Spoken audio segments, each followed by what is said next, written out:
Day ceremonies traditionals ont. Eat conduits. Eat lonquit. Est de venue. Un effort. Collaborative entree. La science. Occidental. Eat less systems. De connaissances. Les ans ont partage des histoires. Orals qui ont soudainement price une. Nouvelle signification. Les histoires d'anciennes routes. Commerciales. Demigrations. Saisonnières. Et des défis. De la vie dans. La nature. Sauvage. Du nord. Natayant. Pad. Soulment. Du folklore. Citient des récits. Historiques qui correspondent parfaitement. Aux preuves scientifiques. La chapeau tis, par exemple, correspondait aux dessins traditionnels encore connus de la communauté. La choix des matériaux. Les techniques de construction. Même la timing saisonnière du voyage. Tous ces details, étant cohérence avec les connaissances traditionnelles transmises à travers les générations. Cette collaboration entre science et connaissance traditionnelle est devenue un modèle pour les enquêtes archéologiques. Les communautés des premières nations étant des partenaires à part entière dans la recherche, sachant que le enquête soit traité avec la dignité et la respect qu'il méritait. La découverte est également remis en question les assumptions sur l'Amérique du Nord préhistorique. Ce n'était pas une société simple et primitive, c'était un réseau complexe de chasseurs, habiles, d'artisans et de commerçants qui avaient développé des stratégies sophistiquées pour survivre dans l'un des environnements les plus difficiles du monde. Mais malgré tout ce que nous avons appris sur Kwaday Dän Ts'inchi, des questions fondamentales demeurent. Pourquoi voyage-t-il seul à travers un terrain si dangereux? Quelle était sa destination finale?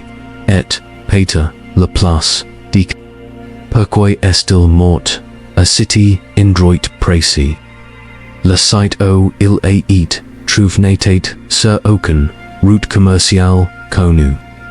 C'était un terrain difficile, même pour un chasseur expérimenté.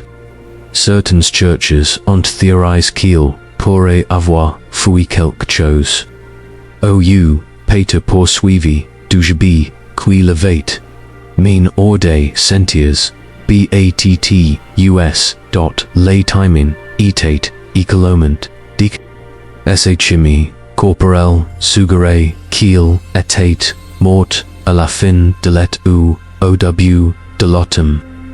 Typiquement, une période où les chasseurs se prépareraient pour la hiver, pas pour entreprendre de longs voyages à travers la terrain glaciaire. Certains érudits ont suggéré qu'il pourrait avoir été un messenger transportant des informations importantes entre les communautés. D'autres ont proposé qu'il conduisait un voyage spirituel. Les quittes de vision, et les voyages spiritus en solo étant courants dans de nombreuses cultures. L'analyse géologique du glacier révélait que la zone avait connu une activité sismique significative pendant la période.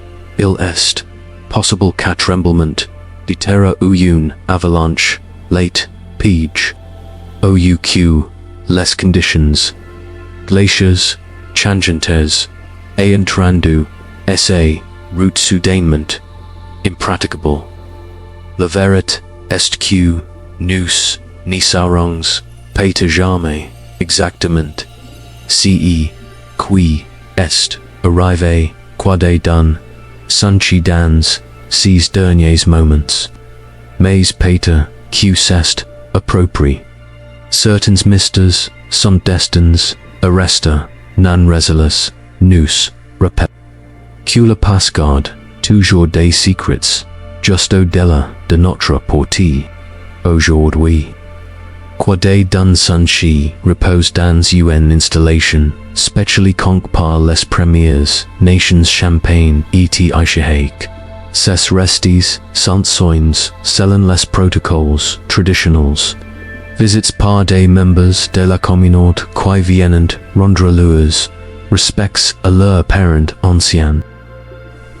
La connaissance scientifique tirée des essais découvertes continue d'influencer notre compréhension de l'Amérique du Nord préhistorique. Son profil génétique est auto basis des données aidant d'autres communautés indigènes à retracer leur ascendance. Ces artefacts ont fourni des applications sur les technologies anciennes et les réseaux commerciaux. Mais Pater, plus important encore, son histoire a renforce la connexion entre les communautés indigènes et leurs terres ancestrales.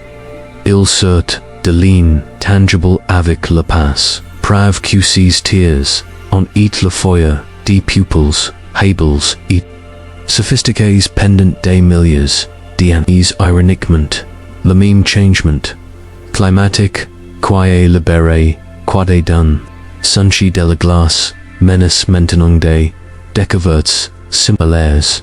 Les glaciers à travers l'Amérique du Nord reculant à des rythmes sans précédent, révélant potentiellement d'autres capsules temporelles du passé. Mais aussi les détracents ciels n'y sont pas découverts à temps. L'homme gelé du Yukon nous rappelle que chaque découverte archéologique est aussi une histoire humaine. Derrière chaque artefact, chaque date, chaque mesure scientifique s'est trouvée une vraie personne qui a vécu, aime, lut, et est morte. Kwaday Dän Ts'inchi n'était pas seulement un chasseur préhistorique, c'était un fils, pater un frère, pater un père. Il avait des compétences, des connaissances, des espoirs, et des rêves. Essai, préservation, accidental dans la glace nous, et dans un cadre extraordinaire, une fenêtre sur un monde qui existait bien avant notre civilisation moderne. En étudiant, savait nous honorons non seulement essai, mémoire, mais la riche heritage cultural de tous les peuples indigènes qui ont appelé l'Amérique du Nord leur foyer pendant des milliers d'années. L'homme d'autrefois retrouve finalement termine son voyage vers la maison, etc. Faisant, il nous a donné quelque chose de précieux, une compréhension plus profonde de notre histoire humaine partagée, écrite dans la glace et la pierre. À travers la vaste nature sauvage du Nord, l'enquête sur Kwaday Dän Ts'inchi était un effort collaboratif entre le gouvernement du Yukon, les Premières Nations Champagne et Aishahake, l'Université de l'Alberta et de nombreuses autres institutions. La recherche continue à ces jours, avec de nouvelles découvertes encore faites à partir des artefacts et des restes trouves en 1999.